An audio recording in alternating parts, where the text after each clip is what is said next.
Okay, every now and then you want a different look, or you only have a certain amount of size of stock that you're dealing with and you want to make a football. Well, this is what we start with. The thing of it is, you don't want to have the pith, the center part of the log, to be the center of the football, because then you'll have the ends that will never be quite, there's a lot of cracks, there's some hollow spots, and it's the softest part of the tree, so you can't really seal the end of that worth a dang. So what you do is you offset it, but you've got to start out with a true chunk of wood, and this is how we do it. Take our spur that I had driven in there already, and I've got the centers marked before I do anything else. That way I've got a good starting point.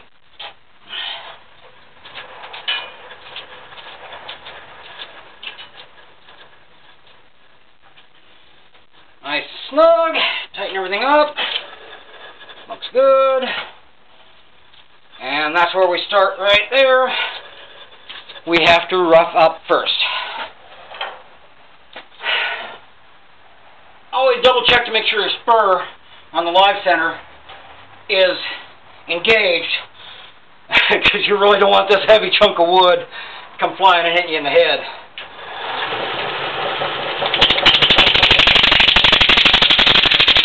So what we do basically is we're just screwing these up,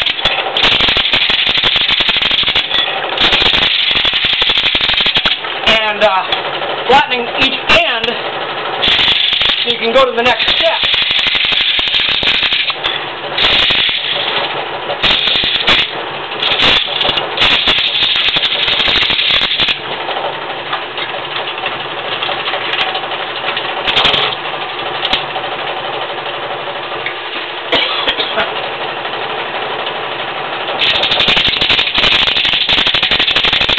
You really shouldn't move the tool stock with the machine running, right? I'll get in here.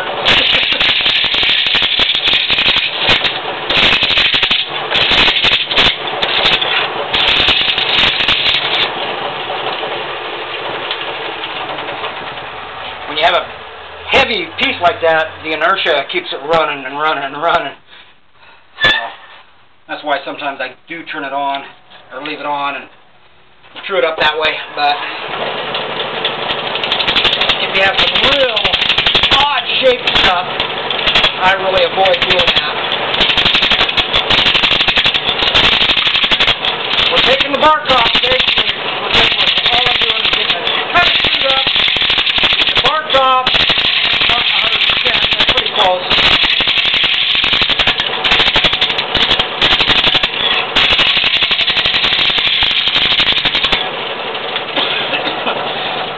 And I'll do the same thing on the ends. I'll true each end up so it's nice and square for the next step, because I'm going to have to offset the end centers.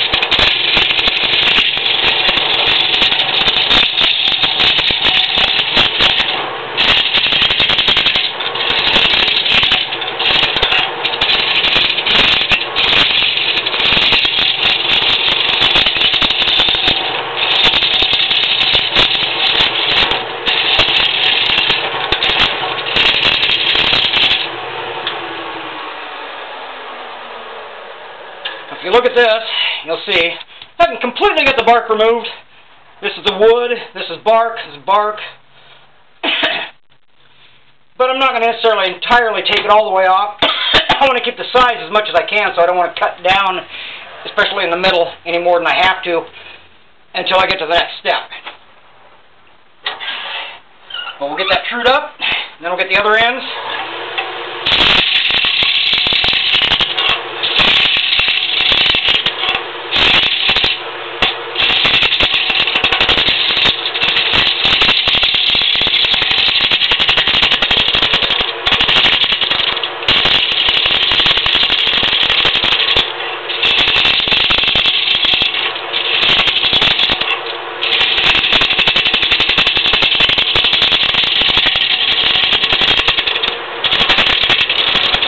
Again, when you have some of those odd-shaped things, and you can't really see down here, you can see where you're doing up there a little bit better, just because you look at the background, and you can see where you're taking those out. It's kind of hard sometimes because it's only hit and miss, but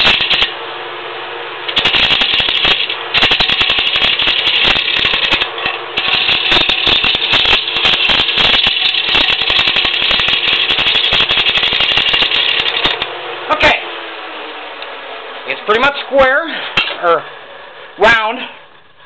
Not 100%, but pretty dang close. Get some of these shavings. It's always nice to have big shavings. Well, my chainsaw isn't exactly true, so for some reason my eye isn't right.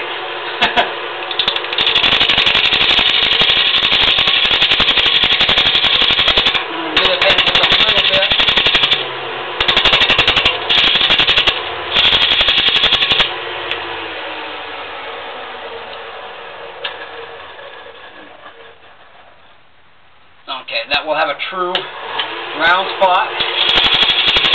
Doesn't go to the flat end.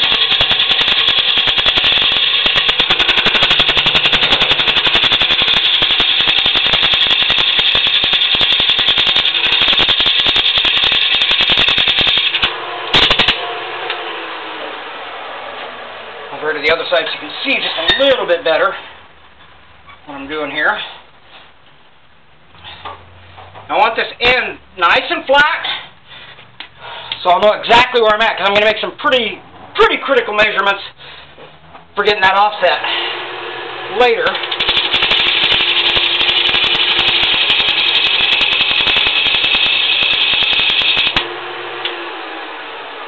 Check, make sure I'm getting it nice and flat. Yep, full corners. Okay, so now I'll just take that on down. Pretty close to the center. Do the same thing on both ends.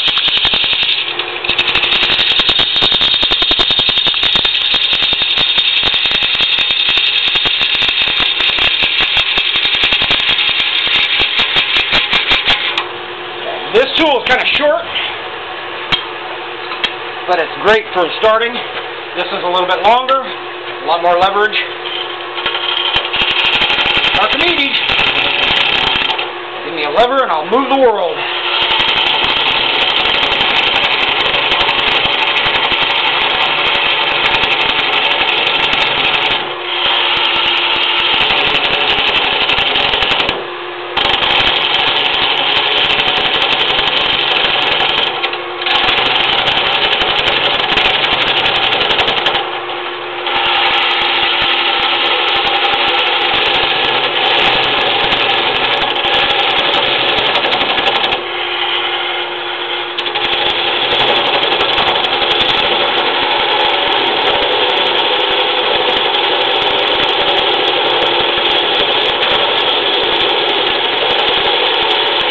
Now, I can't get all the way in there with this because I'm going to hit my tailstock center.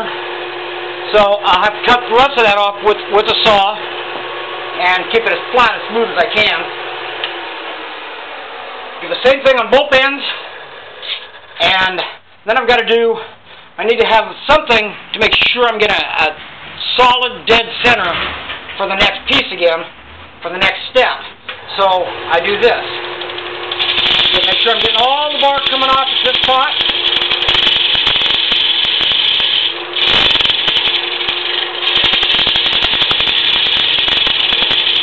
And I want a 1/4 inch, 1/2 inch in that area.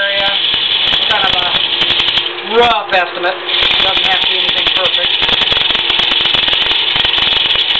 But it's got to be all the way around the bark has been removed. Because my tool needs a nice smooth outside edge for fine and center. And that is, well, not quite, almost.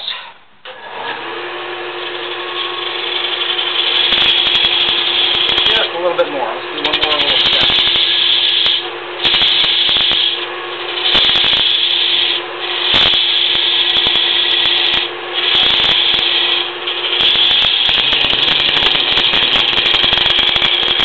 Okay, it's kind of a rough estimate sort of thing. Do the same thing on the other end.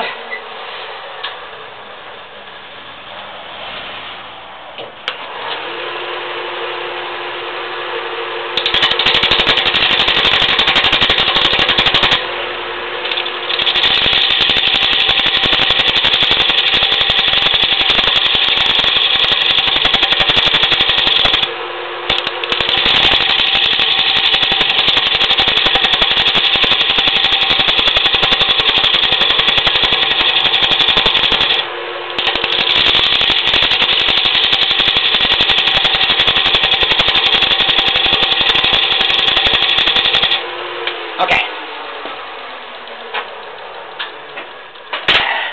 Now, pretty true, flat ends, and I got a nice true round here on the end so I can make sure my measurements are right when I do the next step. What I want to do with the next step is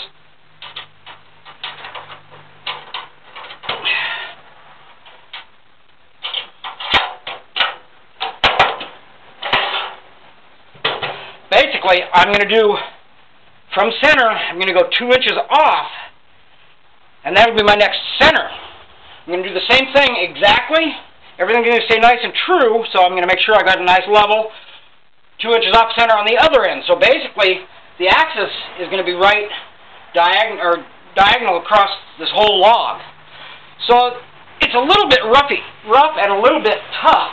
And I've got this set up an odd way. I've got steps for you here. And what I do is I got my measurements made, and I got my marks made.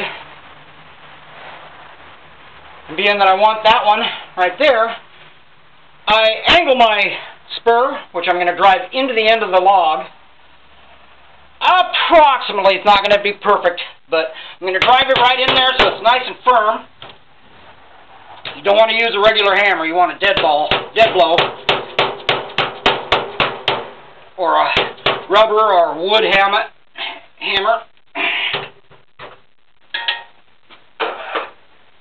Then I just slide that in.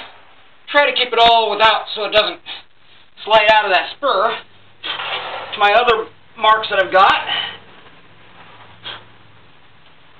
if I can find them.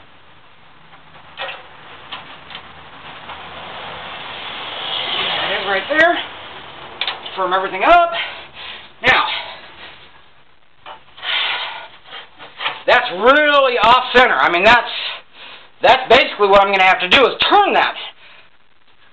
That's really, really dangerous. So, I cut some of that off. I'll put it in here, put that right up at the top, put that in there and tighten that up so it won't move. I'll take my little chainsaw, little electric chainsaw, and I'll just cut those off and do the same thing on the other end.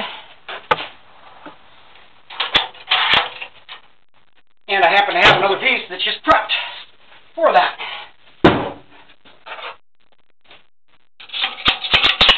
I'm cheating today.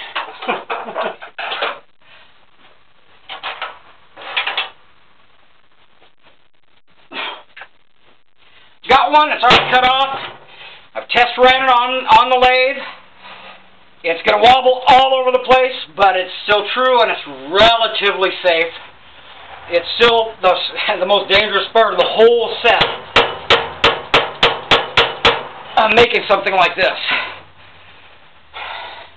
So, do things a step at a time, and when you're doing stuff like this, don't push yourself and don't hurry. too much.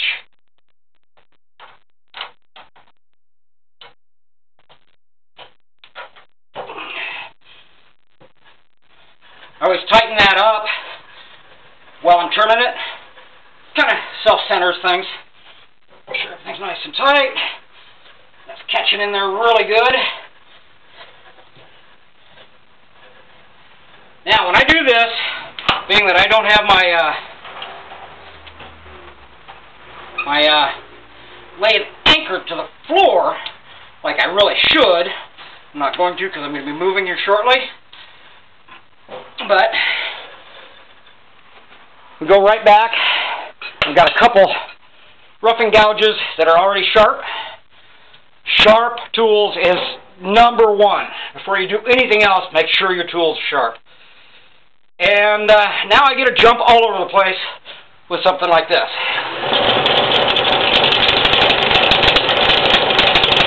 Now this has got some real aggressive edges, so I want to be real careful with these.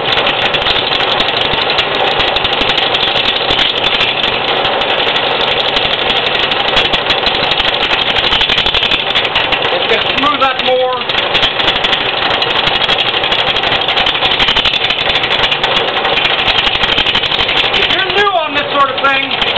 Find a way to stand outside, away, to find out which way that chunk of wood is going to fly if it wants to fall off of there.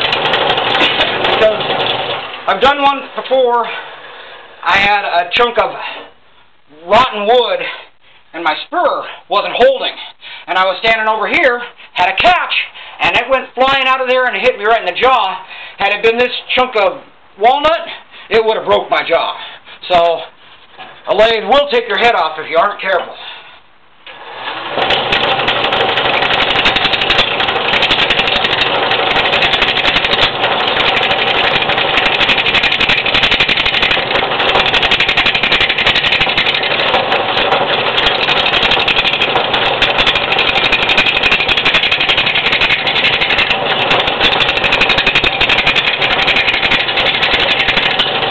With this off-center, you're going to see a really neat look when it gets closer finished. You'll see it. It's really kind of neat. Kind of a stripe effect. Look, I've got these rough edges. Look at the top, you can see that. You can't really see it down here, but look at the top, you can see where I'm at. See it coming off?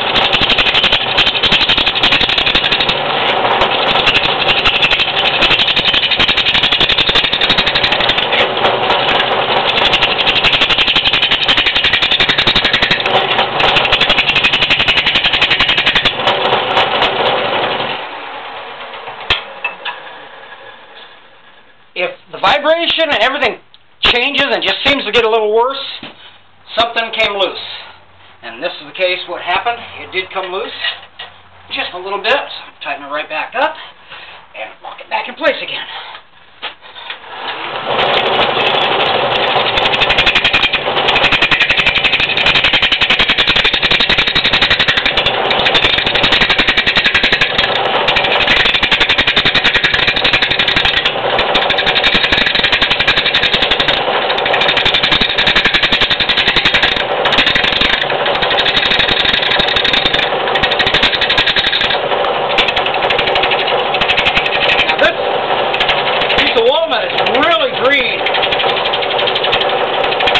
Throwing water at me as I'm trimming this.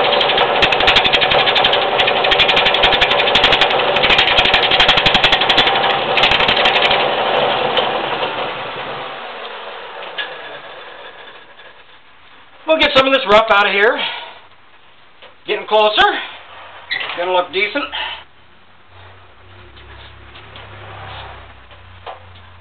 See the difference in the center of that and the outer part of the black walnut?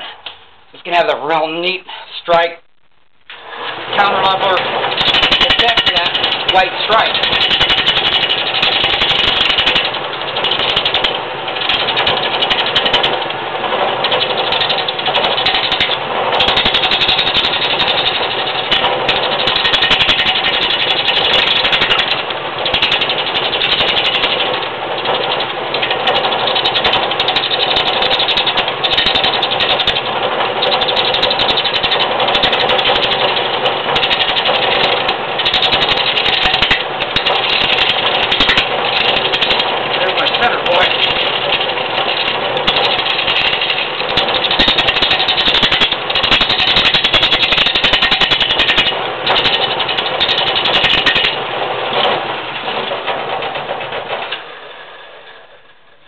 good.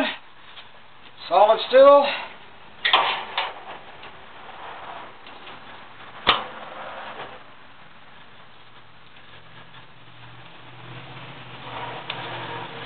Some of these rough corners off.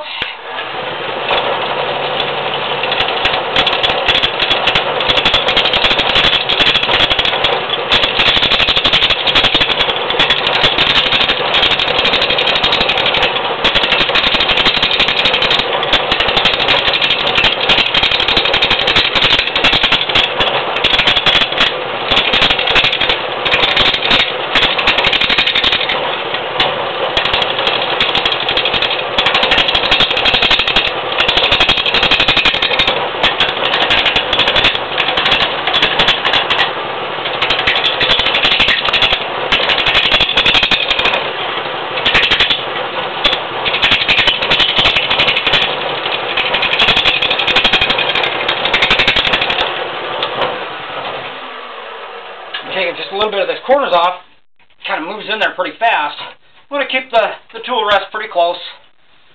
Keep that leverage in your favor.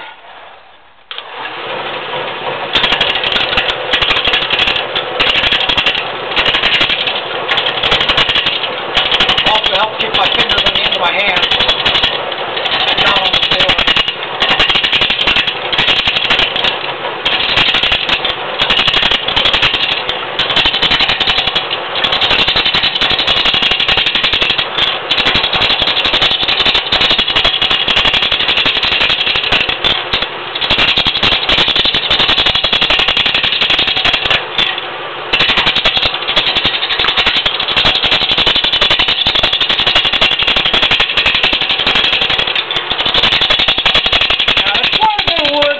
Removed out of here and get it all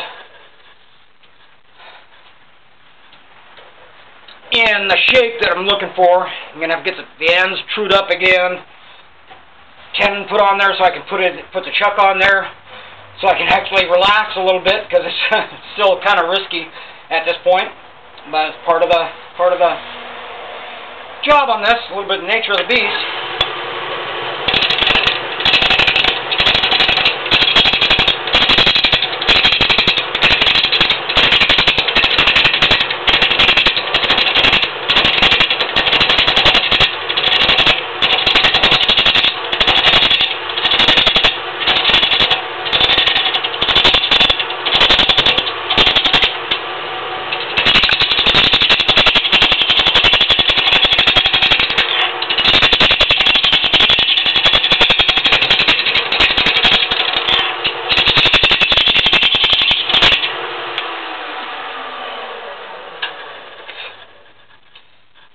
Still bark on there.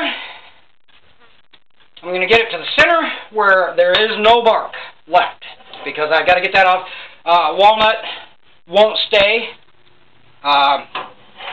The water dries out there at such a different rate that I can't even keep it to stay in there with epoxy. It will come off. I've tried. I had a piece that I thought looked really cool, and been really disappointed later.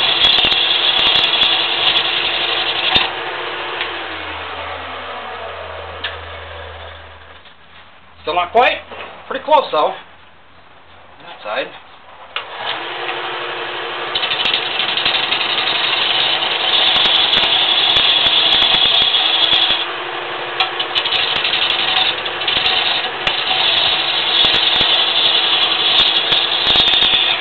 Watching the shavings, and still see a little bit of darker wood, which would be the bark, of course. And I've got right there. That is actually going to be my maximum diameter of that football that I can have.